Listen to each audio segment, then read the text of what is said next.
Olá, nós estamos entrando na segunda semana em que este país está observando uma quarentena horizontal. Eu gostaria da primeira coisa de dizer para vocês é que a produção, pelo menos do segmento de proteínas animais, ele corre absolutamente de forma normal, tranquila, ainda que enfrentando dificuldades pontuais, como tivemos no estado de Santa Catarina, algumas dificuldades que foram prontamente sanadas através da intervenção das nossas associações junto às autoridades. Continuamos enfrentando alguns problemas menores, do tipo, quando fecha tudo, acaba fechando a lavanderia e em cidades onde você tem uma concentração muito grande de abatedouros, fica inclusive aquela lavanderia que lava uniformes fechada. Seguimos normais, abastecimento segue normal, exportação segue inclusive estimulante. Não há até o presente momento nenhum problema de mercado. Qual é o tipo de problema que nós estamos verificando em mercado? É menor. Ou seja, restaurantes, padarias, a grande maioria estão fechados. Então, tudo aquilo que vai pelo food service não encontra mais seus clientes habituais, o que não significa que fica sobrando. Há nos supermercados uma demanda discretamente superior à habitual, em função do medo que as pessoas têm que haja um colapso qualquer. Isso é o que eu deixaria bem tranquilo até este momento. Eu estou conversando com vocês às 16 horas do dia 28 de março. Não há qualquer tipo de dificuldade em mercado doméstico e mercado de exportação. Pelo contrário, nós tivemos dois primeiros bimestres, o primeiro bimestre de exportação foi surpreendente, foi bastante bom para o segmento. Os números, quer dizer, o andamento da carruagem no mês de março está muito bom também, não podemos reclamar. E começamos, inclusive, a enfrentar uma dificuldade que é a disponibilidade de de containers frigoríficos para mandar mercadoria, sobretudo para o Extremo Oriente.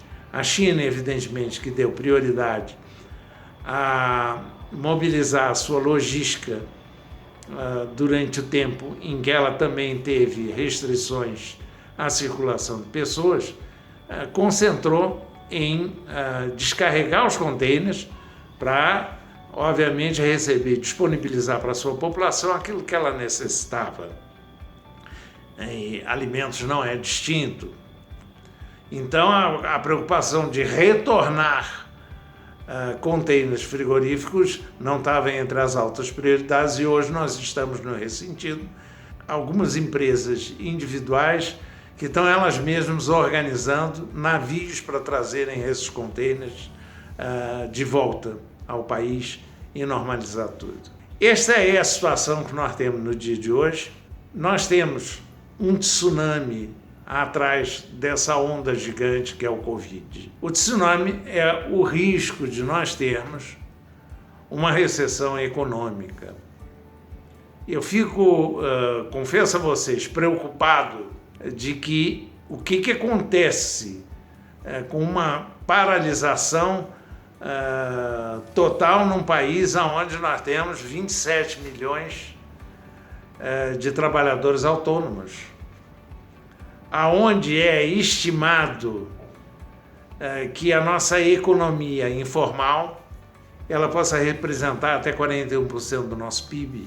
É muito preocupante quando você verifica que, por exemplo, somente uma cidade que está hoje com essa paralisação, que é a cidade de São Paulo, é uma cidade, eu tenho aqui alguns dados, ela tem 5,8% da população brasileira, ela tem, entretanto, um PIB que é maior do que 4.309 cidades subsequentes brasileiras, o que representa 79,3% da população. Ou seja, uma altíssima concentração na cidade e até se São Paulo fosse em si um país independente, a cidade de São Paulo, ela estaria nesse momento como a 10ª economia do mundo, talvez. E o estado de São Paulo, idem. Na medida em que nós temos uma paralisação severa nesta metrópole, que tem uma importância 10,6% do PIB brasileiro, eu fico preocupado, porque pela estrutura que nós temos, nós temos muita economia ainda informal.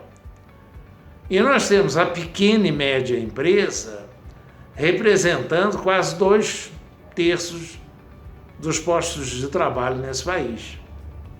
Esse pessoal vai sofrer particularmente, e a minha preocupação são de duas naturezas. Número 1, que possa haver impacto na capacidade, no poder aquisitivo dessa gente, e mesmo que uma situação de penúria possa se estabelecer.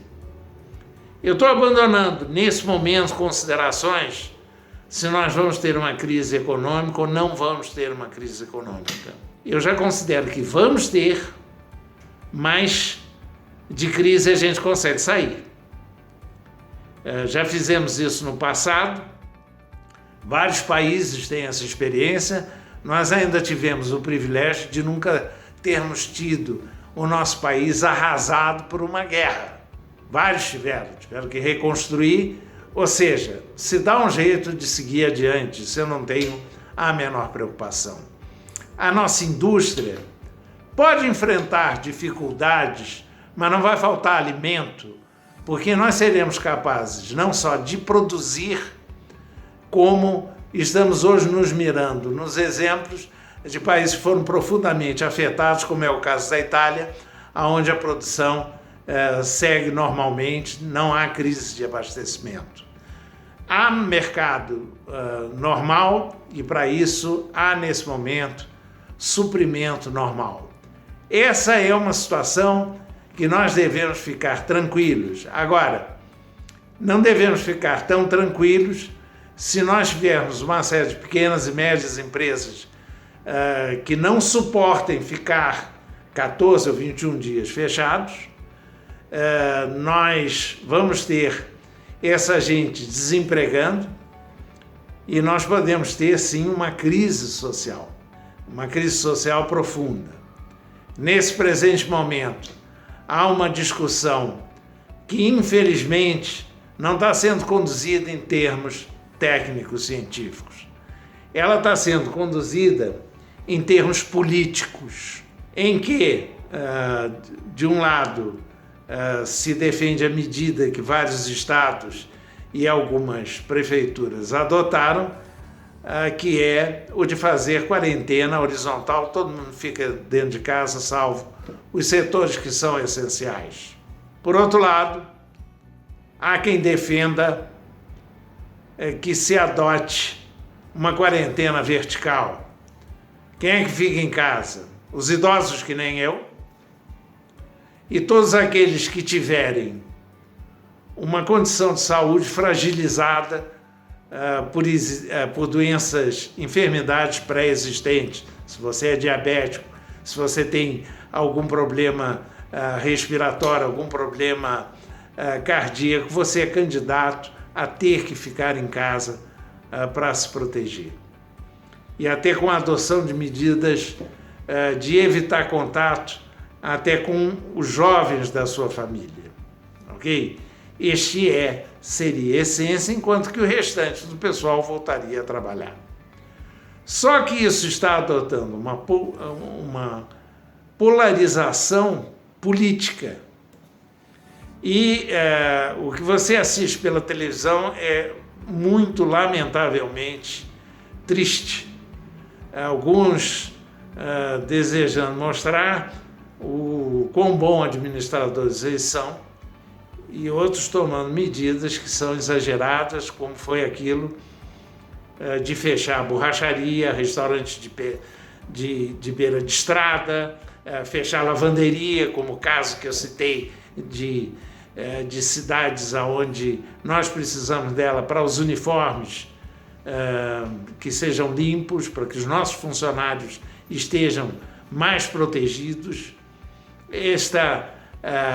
Borracharias não são as únicas que fecharam, não são os restaurantes de beira de estrada. Tudo que dá suporte ao transporte, ao escoamento de produção, deve ser protegido. Houve uma recente portaria da nossa ministra da Agricultura, Tereza Cristina, nesse sentido, de definir o que são setores essenciais desses de apoio à nossa cadeia produtiva, cuja missão é colocar alimento na mesa de todos vocês e deixá-los tranquilos de que não vai faltar. O que me deixa intranquilo é se vai faltar o dinheiro para que ela seja comprada mais tarde, pelos segmentos menos protegidos da nossa população. Essa é uma preocupação que eu tenho, porque o quadro que se apresenta com uma perenização de um lockout ao que está sendo observado nesse momento, é inevitável que nós venhamos a ter mais morte de empresas pequenas e médias, aquelas que respondem por 2/3 dos postos de trabalho, do que de pessoas que venham a falecer em função desse vírus. A única coisa que quero dizer para vocês é que a vida continua, vai continuar. Nós vamos superar isso e eu espero que até o nosso próximo encontro que nós tenhamos melhores notícias. Tendo suas dúvidas, informa aí via o e-mail da Nutria e, na medida do possível, nós atenderemos a todos vocês. Um abraço e cuidem-se.